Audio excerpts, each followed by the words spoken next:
Hey guys, welcome back to episode 8 of Dare Talks. And for our episode today, we'll be talking about the challenges of a student athlete. So, ang guest ko for today ay teammate ko sa badminton, si Shane. Yes, introduce yourself. Um, I'm Shane. Hi, I'm Shane. Hindi ba naman?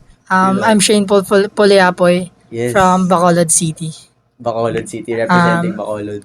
Salita ka ng Bacolod? Sa city mismo. Magsalita ka ng Bacolod, Taga- Introduce yourself in Bacolod. Ako si Shane Paul Francisco Puliapoy, taga Bacolod ako. At Ay, nakalimutan wala ko. ba sariling, akala, di ba Bisaya yan yung ano? May kasi parang malambing lang. Ako si Shane Paul Puliapoy, nag-star sa Bacolod City. So, ayun, teammate ko si Shane sa badminton. Anong age ka ba nag-start mag-badminton? Actually, nung pandemic, nasa 14 or 13, 14, 13? ganun. Anong grade ka na? Ako nag-start ako nung grade 6. Parang 13. Parehas na pala tayo. Hindi ko alam yun. Sa Bacolod. Yeah, sa court ng tito ko. Sa tito mo. Tapos, anong age mo naman parang ano yun, laro-laro lang or sineryoso mo na ba yun? Yun, laro-laro lang. Laro-laro Kasi iniisip ko parang hindi ko na kayang habulin yung mga mas nakakataas. So, anong edad ka nakarealize na kailangan mo seryosohin yung pagbabadminton? Nung after 1 year ko maglaro-laro, mga 15 siguro. 15. Bakit? Bakit naman? Kasi may coach na nagkwento sa akin na maraming nag-training sa kanya and then na yung pagbabadminton nakatulong na makapagtapos. Tapos sabi ko, siguro ito yung way na na makapagtapos ako ng pag-aaral. Magagamit ko to kumbaga para sa college kasi alam naman natin ngayon mahirap makipag-aral sa college lalo na sa mga gastusin.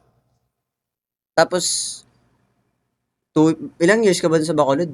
2? Hindi, actually mga 4? doon talaga ako lumaki. Doon ako nag-start mag-aral, doon ako nag-grade 1 hanggang grade 10.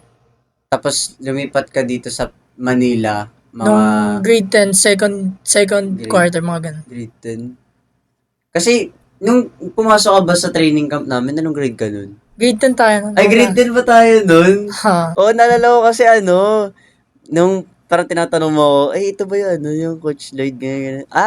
Pre, ganun. Ito, sige. Tapos, naglaban tayo. Akala ko taga labas na parang yung mga naglalaro-laro lang. Tapos, teammate na pala kita nun. Grade 10 pala tayo nun. Gaano ba ano naman yung mga challenges mo? Gaano kahirap mo maging student athlete? Sobrang hirap. Lalo na sa mga student athlete na walang support. Like, yung nagsa-support lang. Yung gumagawa ng paraan para matustusan lang yung pang-araw-araw. And then, syempre mga pangangailangan like pamasahe, pamuntang training, school, ganun. Nababalance mo pa yun? Lahat yun? Oo, like, nakakaya naman, pero mahirap siya. And then, minsan, nakawala ako. Sige lang, pre. Relax na tayo dito. Pwede ka kumunig kung ano gusto mo eh. Nababalance ko naman. Actually nga, dahil 3 ginagawa ko eh. Pag-aaral, training, and then work. Work? Yeah, nag-extra work din ako sa labas. Ganun. Para, lalo na nung unang ko pa lang sa Manila, ang hirap kasi syempre walang support, walang, Nung lumipat ka dito, mag-isa ka lang talaga? yeah. Di ba may ate ka nun na ano? Na, yung ate ko nag-aaral din sa syempre, parang inuunawa na lang din, kaya nangangailangan din. Pero hindi ka sa kanila nakikitira? Ganun. Paano yun? Saan ka nakatira? Naka-dorm ako. Naka-dorm ka nun. Bed space lang. May mga roommates ka dun, ganun. Yeah. Paano mo sinusuportahan sarili mo? Like, trabaho. Yun yung mo. Yeah. Pangkain mo araw-araw, panggastos, Pang ganun. dorm, yun. Pasok yan sa pambayad ko pa sa dorm. Tapos, di ba may gastos din sa pagiging athlete, may gastos din sa badminton. Paano yun? Actually, ano lang, parang binabudget ko lang din. So talagang mag-isa ka lang ba? Yeah. Yung ate mo, sila ano, yung mga magulang mo ba, hindi ba sila suporta sa'yo sa Um, pagbabadminton? Hindi, actually simula bata pa talaga. Laking laking lola and lolo ako eh sa ano. Ah, Kaya parang wala na yung totoong parents ko eh may mga iba't ibang pamilya na. okay, nakwento mo nga. Yung tatay mo, di ba may ano na, may ibang family. So, mula, like, simulat sa pool, pagpunta mo na Manila, talagang walang sumusuporta sa'yo nun. Meron naman yung tito ko like Yung may-ari ng court? Oo. binibigyan niya ako kasi hindi ako masyado nagkukuwento sa kanya eh. Dati kasi nung pag-alis ko ng Bacolod, tinanong niya ako kung itutuloy ko ba yung pagma-Manila kasi once na umalis ako sa poder niya eh hindi niya na ako risk like hindi niya na ano yung buhay ko. Like ako na bahala sa buhay ko parang ganun. Ikaw ba nag-decide nun? Nung na umalis ng Bacolod para lumipat dito sa Manila? Kasi gusto ko makita yung papa ko eh. Ah, nakita mo naman pagpunta mo? Hindi. Hindi. Actually, disappoint lang yung naabutan ko. Bakit? Kasi nung nandun na ako mismo na pag ano ko nag-message sa akin na hindi daw niya ako anak like ganun. Pero may mga may mga nagsabi naman na anak niya ako, mga like mga kapatid niya. Oh. Pero siya mismo nagsabi na ano sa akin. So hindi ka talaga pumunta sa Maynila para Yeah. mag-sports. Talagang gusto mo makita. And tas dito mo na parang na-decide na sige, pagsiseryosohin ko na lang yung badminton ko. Oh, Ganun. kasi wala na eh, nandito na ako eh. Hindi ka na pwedeng, Hindi na pwedeng hindi na matras pa pwedeng din na bumalik. kasi pagbabalik wala na akong mababalikan eh. Parang ganun. Tapos yun, yung araw na yun, yung sinabi sa akin mismo ng papa ko, yun, ano, parang na-breakdown ako, parang ganun, parang nasaktan. Tapos nung, yung ano na yun, actually may training tayo nun eh. Oh? Naalala mo yun, yung may Nung training ano? tayo, yung wala ako, galing ako school, tapos exam, tapos training, wala sa focus yung training, tapos biglang natamaan ko si coach. Nagalit si coach Yung sa'yo. nagalit si coach. Dun yung nag-breakdown ko sa papa mo nun. Tapos, after training, di ba, nagko-cool down. Tinanong ako ni coach, ano bang iniisip mo? Bakit hindi ka makapag-focus sa training? Tapos sinabi ko, umiyak ako sa harap nyo. So, ayun, umiyak ako nang umiyak. Tapos, ayun, parang chine-cheer up niya ako, parang gano'n. Tapos, maya-maya, nung nagbibihis na ako, umalis ka. Oo. Umalis ka, tapos bigla kang bumalik. Oo. Niyaya mo ako, pre, di ba malungkot ka, tara kain tayo, tapos lasaymas pa. Naalala mo yun? Naalala mo yun? yung kasama ka namin nila mami ka? Yeah. Yun ba yun? Oo.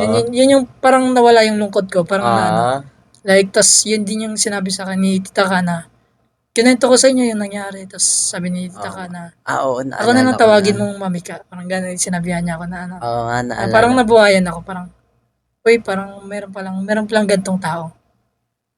Like yun na, parang ano ko na, parang na-cheer up ako dun sa part na yun. Sila coach, nakatulong ba sila sa'yo? Nakatulong Sobra. naman. Oo. Sobrang laking tulong. Kasi, ano, dati kasi nung nag-start ako sa kanila, parang wala talaga eh. Pero never sila nag-give up sa akin. Parang sinasabi nila na may nakikita kami sa'yo. Oo. Ang ganun. Oo, kasi hindi ka naman nakakita ko naman din sa training na hindi ka sumusuko, ganun na parang porsigido ka ng porsigido. Kaya minsan nga nakanganga ko sa'yo. Ano ba yung naging ano mo? 'Di ba hindi ka sinusuportahan ng mga magulang mo sa buhay or sa pag-student athlete mo? Ano yung naging motivation mo? Ano yung, kumbaga ano ba yung naisip mo? Anong, parang ginawa mo ba yun para ma-fuel kung ano mo? Um, ewan, parang, wait lang po ulit ka ng tanong. Ano yung naging mindset mo? Dahil hindi ka nila sinusuportahan. Like ano, Ano motivation mo? alam naman, parang, sabi ko, wala na to eh. Ano na lang, go na lang, parang, diretsuhin ko na lang. Kasi wala namang mangyayari sa akin kung ano eh, kung pababayaan ko na lang sarili ko. Parang sino pa babalikan ko kasi, nandito na ako eh, mas pinili ko tong buhay na ganito eh. Parang ganun. Hmm. Pero nung nasa Bacolod ka ba, ganyan ka na din ka-independent? Or hindi naman? Hindi pre. May independent naman ako nung nasa Bacolod ako. Parang, dati kasi nung bata ako, ano ako eh. Parang ano talaga ako. Dati kasi nung bata ako, yung lolo ko alam mo yun, napaka stricto. Oo. Sundalo kasi. Sundalo? Dating Oo. sundalo kasi, retiro. Tapos, like, yung pinagbubuhatan ako ng kamay, like, ganun. Kasi, konting mali lang, buhat ng kamay. Mga bata pa ako, naglalayas ako, like, as in, bata pa, maliit pa. Nawawala ako. Bigla na lang nila Puti. ako makikita sa kabilang city. Kasi gusto hinahanap-hanap ko talaga yung kuya ko eh. Parang, gusto ko yung buhay na ganito kasi Hmm. hindi ako inaano. Mas nafe-feel ko na inaalagaan ako dito ng kuya ko, parang ganun. Kaya parang siguro ginawa na lang ni God yun na na maging ganyan ako kasi in the future, ganyan yung mangyayari sa akin. Kaya ito na nga, ngayon. So, dahil ba sa lahat nangyari sa'yo, parang nung tatanong ko kung ano eh, kung bakit badminton? Ba't ka na bakit yun yung pinursue mo? Dahil ba sa lahat na nangyari sa'yo, parang doon ka nakahanap ng peace? Kasi ako minsan, kapag pagod na ako or magbo-badminton lang ako or maglalaro kasama kayo, parang nawawala yung parang nawawala ako sa mundo. Nagzo-zone out ako. Parang for once, lang ako doon, nasa isang court, 'di ba? Yun lang iniisip ko, wala lahat ng problema. Ganun din ba sa'yo? Oo. Kasi, lalo na pag lalo na pag training na dyan kayo. Mm. Parang sabi ko, uy, may naman ako. Andito na naman yung family ko, makakasama ko na naman mamaya. Mm. Kasi wala eh. Ang kaibigan ko, onti lang. Kasi syempre, kakalipat mo lang ng Manila. Oo. Tapos yung una kong naging kaibigan kayo. Tapos dun ko na feel sa inyo yung yung mas na-motivate ako na na mag-training. And hindi lang para mawala yung lungkot, parang Kasi parang din eh, parang yun na lang din yung way na makapagtapos ako. Tsaka Mm. ipakita sa kanila na, uy, ayan pala yung ayan pala yung, yung batang like, yung batang dati, hindi na wala lang. Tapos in the future, may ganun na pala, parang ganun. Yun yung mga masasayang bagay na naranasan mo dahil sa badminton. Di ka ba nape-pressure minsan sa dahil nga, 'di ba, suportado mo lang sarili mo tapos parang badminton na lang yung kumbaga, hindi ko alam kung yun na lang ba yung pag-asa mo para makaangat sa buhay, ganun? Di ka ba nape-pressure minsan? So, lagi nape-pressure. Lagi? Yeah. Ano ba nararamdaman mo sa pressure na yun? Lalo na pag sobrang pressure, lalo na kapag pangit ng performance, parang sinasabi ko sa sarili ko, uy, paano ako makakakuha ng scholarship na ito? Like, paano ako makakapagtapos na ito? Paano ako may pakipakita sa ibang tao na na mali yung iniisip nila? Parang ganyan na parang walang patutunguhan. Parang mas pinili yung pagbabadminton kaysa Sa pag-aaral, ganun. mm, Ako sakit ko din yun eh. Kasi 'di ba minsan lagi tayo nagte-training tapos pagdating sa laro, Diyos ko, ang pangit. Wala sa laro. Tapos manonood pa yung mga magulang ko. Oh my God. Tapos hindi pala ako makakapag-perform. Underperforming pala ako. naalala ko yung tournament natin, Oo. yung nag-doubles tayo. Oo. Nandiyan yung mami mo. Sa likod, nape-pressure ka. Oo nga eh. Kasi cheer siya na cheer. Tapos puro ako error. 'Di ba? Ano ba yun? Kapag nape-pressure ka, ano yung naaalala mong payo sa'yo lagi nila coach? Yung Na parang, ay, nape-pressure ako. Kailangan ko tandaan na, yung yung sinabi niya sa akin, ikaw si coach, and so, di ko makalimutan yung sinabi niya sa akin na kapag nape-pressure ako, sinasabi ko sa sarili ko yung sinasabi niya na prove them wrong. prove them wrong. Sinasabi ko sa sarili ko na mali yung iniisip ng ibang tao. Mali iniisip ng papa ko. Kasi sinabihan ako ng papa ko na pagdating ko dito, hindi niya daw ako anak. Tapos wala daw ako patutungan sa pagbabadminton. Kasi nagbabadminton ako eh. Pagdating ko pa dito, nagbabadminton na talaga ako simula Wow. nasa Bacolod pa. Tapos, ayun nga, pumunta ako ng Manila kasi hinanap ko nga, di ba, yung papa ko. Kasi gusto ko siya makita. Tas yun nga, yung sinabi niya sa akin na hindi niya daw ako anak, ng ganyan. Pero parang May mga times na ba na parang gusto mo na itigil yung pagbabadminton? Gusto mo na lang, siguro, gusto mo na lang bumalik or magpakalayo na lang, or ganun. ah, Gusto mo na sumuko. actually ano nga dati 'di ba nagba-bike ako papuntang training. Ah, Sina't pag uuwi ako, sabi ko, kailan kaya ako mababangga? Kasi pagod na pagod na. Sana, Pre! sana mabangga naman ako ng truck. Pero Ito. pag galing training naman, pagod na pagod ka. Tapos iisipin mo, kakain ka pa. Magba-budget ka pa. Sabi, yung bike ko, sabi ko, kaya, siguro naman, sana ngayon, mababangga na ako dyan sa may Osmeña Highway. Diba? Yan lagi iniisip ko. Tapos pag sinasabi ko kay coach na, Coach, mauuna na ako. Sinasabi nila coach na, wag, bata ka pa. Ayun nga yung naantay ko, coach eh. Ayun nga yung sinasabi. Kasi wala Buti yung, naman, di mo ninaloy. ang pangit naman kasi yung papatay mo sarili mo. Mas maganda yung accident lang, di ba? Buti. Nadamay ka ba ng ibang tao? Ano ba yan? Uy, pero dati may nabasa ako note mo na ayun, dati may nabasa ako sa note mo na parang natakot ako bigla kasi hindi ko alam kung sumusukan ba nun, tapos tinawagan ka ata ni Coach Aljeb nun. Ah, Ano sinabi niya sa'yo? Pinagalitan ka ba nun or ano?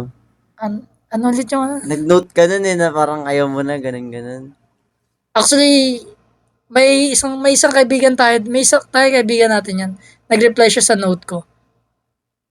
Kayo, and Ano sabi the rest, ikaw and then si Jelay. Dun yung nag-start yung conversation namin ni Jelay na minotivate niya ako. Kasi, yun yung gabing gabi na yun, parang basta naalala ko talaga yun, malapit na yung birthday ko. Tapos parang walang-wala ako. Oh. As in, walang-wala talaga, parang, paano ko like, gusto ko namang gumala, parang nag-note ako nun na, parang ayoko na, suko na ako. Puti. Gusto ko na lang mamatay. Parang ganun. Oh. Kasi yung kinausap ako ni coach na yun, mga advice din. Kasi ilang beses na rin ako parang gusto nang sumuko eh. Hanggang sa, niya, gusto ko, parang gusto ko na rin mamatay. Sabi ko, sana mabangga na lang ako ng bike, no? Ngayon ba? Kamusta ka naman ngayon? Mas okay. Ngayon Okay kasi na tinulungan nga, ayun nga, inofferan ako nila, Tita Amy, Tito John, JM na, dito ka na lang tumira kasi, naman, parang, parang hindi naman sa parang, kahit at least kahit pa paano may matitirahan ka. Malaking tulong na rin yun kasi nakakabawas rin sa expenses like Nung lumipat ka ba dito sa Manila, may mga nakaaway ka ba? wala masyado eh. Wala masyado. So, Wala masyado. hindi na dagdagan yung mga, mga problema mo, no? Matakotin kasi ako sa gulo eh. Kaya Maiwas rin ako sa gulo eh. at least yun. Adi onti na lang, hindi na dagdagan yung problema mo. So, ngayon okay ka naman na, hindi ka naman, medyo, na, stable na, ganun. Stable na. Medyo Mas stable okay na. Ano na. na ba work mo ngayon? Actually, nag-ano ako ngayon naglalaro sa labas, like, binibigyan ako ng TF, ganun. Tapos nag-Q Master. Training pa rin. Just training. Paano naman yung scholar? Yung scholar, ganun pa rin sa school. Pero ngayon, nababalance pa rin naman siya na maayos o medyo hindi pa rin? Actually, nababalance naman, pero yung tulog kulang lang. Oo. Kasi hindi lang kailangan sa hindi lang kailangan sa work, sa training, dapat may self-training ka din. Oo. Diba, like kapag gym, pag-jogging, mga conditioning. Kumbaga, yung pinaka-sakripisyo sa pagiging working student athlete mo, yung tulog mo na lang. Yeah. Yung nagiging sakripisyo na lang. Kaya yung lagi kong baon, by Jessic. By Jessic? By Jessic talaga. Kasi lagi sumasakit yung ulo ko eh. Oo. Ako sakit ko din yan yung hindi ko mabalance sa maayos kasi dati 'di ba araw-araw tayo nagte-training. Tapos may taping pa ako noon, tapos may school pa, tapos may pa. Syempre ako gusto ko naman mag-training kasi yun yung ko passion ko, doon ako masaya eh. Kaya ako gusto ko to eh. Kaya sige, ipipilit ko na lang. Kasi may gusto din ako patunayan nga sa kanila, kay Kuya Carlo, 'di ba? Kaya boom! Tapos dumating nung nag-NC na ako, nag-NC lineup. Tuntua ako nun, nung nakita kita doon. Uy, Grabe. magkakalaban na ba tayo? Sa Ay. wakas. Grabe yun, way back 2023. Yung 2023. sinabi na sarili natin na, pre, nung nagtitraining Ay, tayo. oo, sabi Naalala ko. natin, 2 years ago, sabi natin, Oo. pre, mag-NCAA tayo, kita tayo sa NCAA. Tapos, natupad yun last year. Magkakasama tayo sa NZ. Kasi di ka naglaro. Hindi ka kasi Di naka-line up. Hindi ka hindi, naka-enroll ka sa ibang school nun Yeah. Nagka-problem. Problema. Pero ngayon sa Letran ka, di ba? Hindi, Hindi, lumipat sa ano na. ka ngayon? Sa PCU. PCU? Philippine Ano yun? Christian University. Sa may Hilpuyat. Sa Kobe. Kita lang tayo ulit sa NZ. Kita na lang ulit. Balik tayo sa sa, ang tawag dito? Sa mga natutunan mo so far. Kasi di ba, suportado mo sarili mo, tapos binabalance mo pa yung pagiging working student. Anong mga natutunan mo sa lahat ng pinagdaanan mo ngayon? Marami. 18 ka lang, di ba? 19. 19. So, tanda ka pala sa akin. Yeah.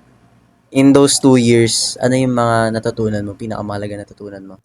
Marami. Tungkol sa'yo, tungkol sa buhay, Siguro yung pagiging patience talaga. patience.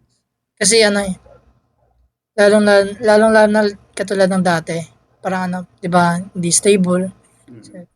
Pero parang antay lang, wait ka lang, parang sinasabi ni God na wait ka lang, may bibigay ako sa iyo na na gawin mo lang yung part mo, gawin mo lang yung mga gawain mo.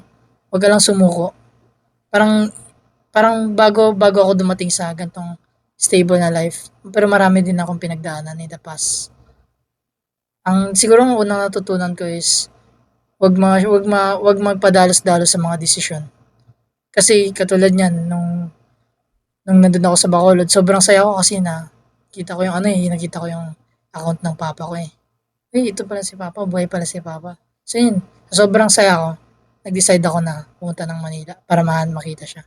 So, pagdating dito, yun pala yung way na maghirap ako dito sa Manila. Parang natutunan ko na huwag magpadalos-dalos sa mga desisyon, lalo na kapag masaya ka. 'Di ba? Minsan kasi may times kasi na pag masaya tayo, gumagawa na lang tayo ng desisyon na Sabi nga nila, pag masaya ka, wag ka desisyon. Pag galit ka, wag ka magsasalita. Tapos pag malungkot ka, anong tawag dun? Nakalimutan ko yung tawag dun. Pero hindi mo naman pinagsisisihan na lumipat ka sa Maynila. nung una pinagsisisihan, pero ngayon hindi na. Kasi mas naging matapang, na marami akong natutunan, mas naging masipag ako. Like, mas naging tumayo ako sa sarili kong paa. Nabibili ko lahat ng mga kailanganin ko, mga gusto ko, na sariling pera, sariling pinagsikapan, parang ganun. Patience. Ako, feeling ko tinuturo din sa akin yun ngayon eh. Parang, like, this time in my life, tinuturo sa akin ng Diyos na, gawin mo lang yung gagawin mo lahat ng gusto mo gawin, tapos hintayin mo lang yung darating na panahon mo. Parang, may time ka rin, di ba? Kahit sa sport man yan, di ba? 2 years ago, hindi pa natin time, pre. Pero balang araw, nag-NC tayo. So, feeling ko ngayon, yung gusto ko marating ngayon, hindi ko pa time, hindi ko pa oras. Kaya, parang, sinasabi sa akin na i-build ko lang muna. I-build ko yung mga hakbang para makarating ako dun sa time ko. Parang yung tinuturo sa akin. Sa mga nagsa-struggle dyan, sa mga katulad mo, na student working athlete, ano yung advice mo sa kanila? Ano mapapayo mo sa kanila? Kasi pagdaanan mo na yan. Wag lang sumuko. Ayun, gawin lang yung part nila, gawin lang yung ginagawa nila. As long as wala namang ginagawang masama, wala tayong inaano. And ang ma-advise ko lang sa kanila is patience talaga. Kasi may mga bagay tayong gustong makuha pero kailangan paghirapan. Parang badminton lang din. Gusto mo mag-champion pero kailangan mo muna maghirap bago mo makuha yung achievement na yan. Diba sabi ni coach, patience, gawin mo lang, mag-training lang, ganyan. Gawin mo lang yung part mo, kung nagtatrabaho, magtrabaho ka, kung may training, mag-training. Pero dapat may time din tayo sa pagpahinga para sa sarili natin. Kasi anin mo naman yung pagti-training mo, tas pagod ka naman, parang wala ka lang nagi-gain nun. Parang wala kang nakukuha ng ano. Oo. Nung time na dininay ka ng tatay mo, may tampo ka ba sa kanya? Sobra. Sobra. Hindi lang tampo, pang nasaktan din. Kasi sabi ko, time ko na yun eh. Time ko na na magkaroon ng pamilya. Kasi nung nasa side ako ng lolo ko, parang hindi family yung turing sa amin eh. Sa akin eh. Kasi parang, kaya nga nag-ano ako. Hindi naman kasi parang rebelde. Parang naglalayas ako kasi hindi ko gusto yung mga trato sa akin eh. Tapos, ayun nga, sabi ko sa sarili ko, salamat magkakaroon na ako ng, ano, makikita ko na yung papa ko. Pero, wala eh. Wala. Kaya parang sinaksak ka nun nung Mm. sila. Eh, nanay mo naman, wala ba Mas, siya nung oras na yun? mas malaki yung tampo ko sa nanay ko. Bakit? Kasi ano eh, syempre, pag dito na, si Sige ano, lang. malaki yung tampo ko sa nanay ko kasi syempre, katulad niya, may bago na siyang pamilya. Tapos nakikita ko yung ano niya, yung gaano niya inaalagaan yung bago niya mga anak. Sabi ko, sabi ko bakit sa kanila nagagawa niya yun? Sinasabi ko, bakit sa mga anak niya ngayon nagawa niya? Bakit sa akin hindi? Kasi kahit kamusta, kahit every year, pag birthday ko, inaantay ko talaga na na mag-greet siya. Pero, Wala. natatapos na lang yung 24 hours. Wala talaga. Hindi niya nga maalala yung birthday ko. Tapos, pag may mga achievements ako, pinapost ko may isa pa akong Facebook account eh. Like school account. Ano yun, parang friends ko lang doon mga family ko. Pinapost ko yun para makita niya. Pero na-congrats wala talaga. Birthday greet wala. Like, parang gusto ko lang naman may maka-appreciate ng mga achievements ko. Hindi mo ba nakausap mama mo? Kahit kailan? Nakakausap naman, lalo na pag reunion. Pero syempre, reunion yun eh, family yun eh. Hindi mo, hindi ko na sinisingit yung sarili ko na Kasi moment yun ng family eh. Para yun sa Christmas, birthday ni God, ganun. Hindi na para tatanungin ko pa siya kung bakit ganito, ganyan. Kasi yung time lang nila na pagpunta sa family reunion. Yun lang yung time na magbanding ng mga family, ganun, di ba? Hindi ko na siya tinatanong about nun. Like, tas yun nga, nakikita kung paano niya kinikare yung mga kapatid ko. Pero ako never ko naramdaman o na-experience. So, lumaki ka na para bang wala kang nanay pero nandun siya. Parang mas masakit ba yun para sa'yo? Kasi alam mong hindi naman patay nanay ko pero nandyan Um, lang siya. Minsan may tinatanong ako sa school, lalo na mga dito ako sa asan ba yung parents mo? Kailangan ng parents. Sir, kasi, ganito, parents ko, kasi, yung lola ko lang tsaka lolo, nasa probinsya kasi. Mm. Eh, tsaka mag-isa lang ako dito sa Manila, dependent yan. Eh, saan ba yung totoong magulang mo? Minsan sinasagot ko na lang para matapos na, wala na po akong magulang, parang ginaganon ko na lang. Kasi, yun nga, naiingit din, lalo na pag yun nga may mga event, graduation, family day, parang nakakaingit din minsan kasi may mga kaklase kang may mga kasamang may mga kasamang family. Minsan kaya nga hindi na rin ako sumasali sa mga ganyan kasi sa party. Hindi na ako sumasali sa mga ganyan dahil kasi may inggit lang ako eh. Yung mga kapatid mo, hindi mo nakausap? Nakakausap naman, Hindi, pero hindi yung mga kayo lang, close? yung mga marami kasi kami magkakapatid eh. Pero mga step sister, step brother, mga ganun. Hindi naman masyado din, Hindi ka nila yung iba natutulungan? hindi naman. Kasi pare-parehas kami nag-aaral eh. Parang iniintindi ko na lang kasi lalo na yung mas mga nakakatanda sa akin. Babae eh. Parang sabi ko, lalaki naman ako eh. Kaya ko naman siguro sarili ko. Parang ganun.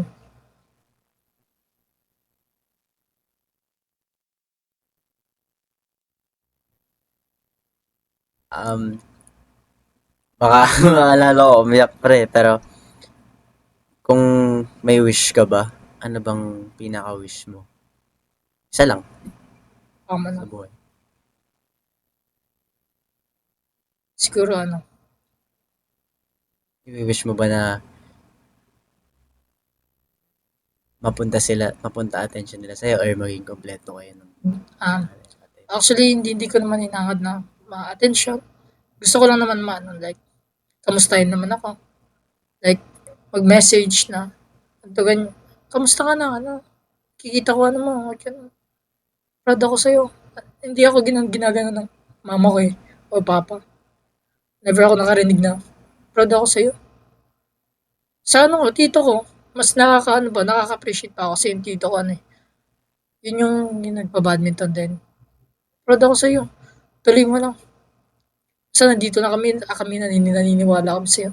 Pero yung sarili mong mama, parang sarili mong parents walang pake. Kasi nakikita mo yung ano, ang saya nila sa side ni Papa, ang saya. Side ni Mama, ang saya nila. Nakikita ko mga post nila, nag-celebrate, gumagala.